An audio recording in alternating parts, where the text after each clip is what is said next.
बिस्मिल्लाहिर्रहमानिर्रहीम। अस्सलाम वालेकुम दोस्तों, मैं मोहम्मद नदीम अख्तर और आप देख रहे हैं नदीम शाहानवी इलेक्ट्रिकल यूट्यूब चैनल। दोस्तों, आज की इस वीडियो में हम बात करेंगे कि ये जो यूपीएस होता है, यूपीएस के अंदर आपको B1 B2 नज़र आता है। ये देखें B1 B2 इधर लिखा हुआ है। ये दो तारें आती हैं मॉड्यूल की तरफ से, जहाँ पर B1 B2 की तारें लगी होती है। ये क्या चीज़ होती है, इसके बारे में आज हम डिस्कस करने वाले हैं। जी दोस्तों, डिस्कस करने से पहले आपसे गुजारिश की जाती है कि अगर आप हमारे चैनल नदीम शाहानवी इलेक्ट्रिकल पर नए हैं तो हमारे चैनल नदीम शाहानवी इलेक्ट्रिकल को सब्सक्राइब कर लें, साथ में बेल के आइकन पर क्लिक कर लें ताकि आपको हर एक नई आने वाली वीडियोस का पता चल जाए। जी दोस्तों, सबसे पहले मैं यहाँ पर आपको क्लियर करता चला जाऊँ कि ये जो बाइसिंग है ये काम करती है यूपीएस के दौरान, जब आपका यूपीएस चल रहा हो, ना कि चार्जिंग के दौरान। ठीक है, ये देखिए इस वक्त आपका यूपीएस चल रहा है। तो अगर ये बाइसिंग आपकी ख़राब हो, मैंने जो बेसिक कंपोनेंट्स के बारे में एक वीडियो बनाई थी कि यूपीएस के किट के जितने बेसिक कंपोनेंट्स लगे हुए हैं इनका क्या क्या काम है, उसमें मैंने ये भी बताया था कि इसके अंदर A683 और A684 और 2010 1020 और ये वाले जो ट्रांजिस्टर लगे हुए हैं ये बाइसिंग के लिए यूज़ किए जाते हैं। ये आप देख सकते हैं, 2 J ट्रांजिस्टर और 2 J ट्रांजिस्टर, 4 जो ये ट्रांजिस्टर लगे हुए हैं, ये A684 लगा हुआ है, ये C945 लगा हुआ है।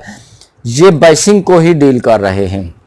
बाइसिंग ख़राब कब होती है, आपको किस वक्त पता चलेगा कि ये आपकी बाइसिंग ख़राब हो गई है? जब आपका यूपीएस के दौरान, वापडा के दौरान नहीं, जब आपका यूपीएस ऑन होगा।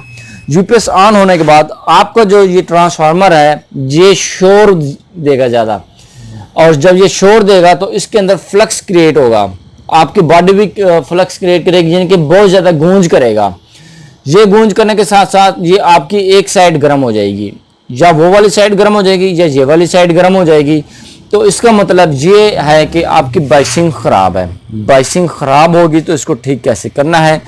सबसे पहले आपने क्या करना है, इन 4 ट्रांजिस्टरों को चेंज कर देना है चेक किए बगैर। अगर आप झंझट से बचना चाहते हैं तो आपने बिला झिझक A684, ये 2 ट्रांजिस्टर, C945, यानी कि ये चारों के 4 ट्रांजिस्टर आपने चेंज कर देने। सम टाइम, इसलिए मैं कह रहा हूँ, सम टाइम चेक करने में इनकी वैल्यू तो ठीक आ रही होती है, वैल्यू ठीक आने के बावजूद भी ये मसला आ रहा होता है। तो आपने क्या करना है, सबसे पहले इन चारों ट्रांजिस्टरों को चेंज कर देना है। हाँ, एक और चीज़ यहाँ पर मैं आपको बताता चलूँ, आपको ये B1 B2 पर कैसे पता चलेगा कि आपकी बाइसिंग ठीक है या ख़राब है। आपने सबसे पहले क्या करना है, अपने मीटर को DC पर सिलेक्ट कर लेना है। DC पर मैंने सिलेक्ट कर लिया। आपने ये बैटरी की नेगेटिव की तार यहाँ पर लगी हुई है और B1 B2, नेगेटिव की तार आपने यहाँ पर लगा लेनी है। ये नेगेटिव पर लगा दी और एक B1 पर लगा दी। ठीक है, काले वाली मेरी नेगेटिव पर लगी हुई है और एक तार मेरी B2 पर लगी हुई है। तो यहाँ पर आपको वोल्टेज नज़र आ रहे हैं 3, ये देखिए आ रहे हैं ना नज़र। इस वक्त आपकी बाइसिंग ठीक है, 3 से 4 वोल्ट तक आपकी ये बाइसिंग आनी चाहिए, 4 साढ़े 4 वोल्ट तक। अगर आपकी बाइसिंग ज़्यादा आ रही है तब भी आपकी ख़राब होगी और ये आपका ट्रांसफार्मर आवाज़ देना शुरू हो जाएगा, जिससे क्या होगा कि आपके मॉड्यूल भी जल सकता है, ट्रांसफार्मर भी जल सकता है। ठीक है, इसी तरह से आपने B2 पर चेक करनी है। B1 से मैंने वायर को उतार लिया है और B2 पर लगाऊंगा, ये यहाँ पर B1 पर लगाऊंगा। उस सूरत में भी आपको ये वोल्टेज नज़र आएंगे 3 से साढ़े 4 वोल्टेज तक आपकी बाइसिंग होनी चाहिए। अगर यहाँ पर 7 वोल्ट आ रहे हैं तब भी आपकी बाइसिंग ख़राब हो सकती है।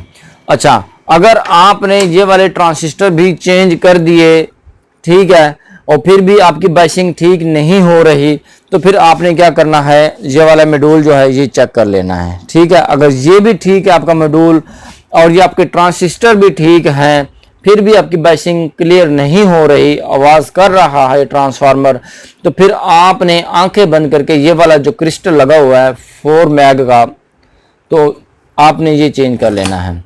ठीक है, ये क्रिस्टल लगा हुआ है, देखें ये वाला क्रिस्टल लगा हुआ है। इस क्रिस्टल को जब आप चेंज करेंगे तो 100% आपका जो है ये बाइसिंग का जो है प्रॉब्लम क्लियर हो जाएगा। बाइसिंग की क्लियर आने के वक्त आपकी जो आउटपुट के जो वोल्टेज हैं वो भी स्टेबल नहीं होते, फ्लक्चुएशन होती है और ये ट्रांसफार्मर गूंज करना शुरू कर देता है। जब इसके साथ कोई भी लोहे की चीज़ लगाएंगे तो मैग्नेटिक आपको फील करवाएगा क्योंकि इसके अंदर मैग्नेटिक फील्ड्स जो हैं वो बहुत ज़्यादा क्रिएट हो जाती हैं, जिससे आपकी बाइसिंग अनस्टेबल हो जाती है। ठीक है दोस्तों, लास्ट वीडियोज़ में मैंने आपको बताया था कि इसकी सेटिंग कैसे की जाती है, तमाम की तमाम वेरिएबल्स की सेटिंग कैसे की जाती है, और आज की इस वीडियो में मैंने बताया है कि इसकी बाइसिंग कैसे क्लियर की जाती है। अच्छा, बाइसिंग के साथ साथ ये वाली जो रेजिस्टेंस हैं बड़े वाले, ये भी बाइसिंग को डील कर रही हैं।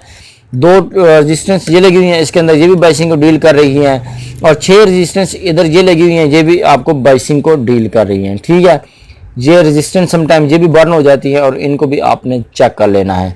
अगर इसके बावजूद भी आपकी बाइसिंग क्लियर नहीं हो रही तो आपने ये वाला आईसी जो है, छोटे वाला आईसी, इसको चेंज करना है, तो आपकी बाइसिंग है वो क्लियर हो सकती है।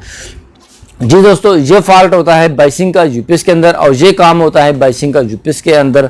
यूपीएस की किट को कमांड देनी होती है बाइसिंग ने, तो फिर उससे आगे ये आपका मुकम्मल तौर पर काम होता है। जी दोस्तों, उम्मीद करता हूँ आपको इस वीडियो की मुकम्मल तौर पर समझ आ गई होगी। दोस्तों, इस वीडियो को आपने ज़्यादा से ज़्यादा लाइक करना है, ज़्यादा से ज़्यादा दोस्तों के साथ शेयर करना है, और कमेंट करके तो हमें लाजमी बताना है कि आपको हमारी वीडियो कैसी लगी है। तो मिलते हैं नेक्स्ट वीडियो में। अपना बहुत सारा ख्याल रखना, उन दोस्तों का भी बहुत सारा ख्याल रखना जो आपका बहुत सारा ख्याल रखते हैं। पाकिस्तान जिंदाबाद। अल्लाह हाफिज़।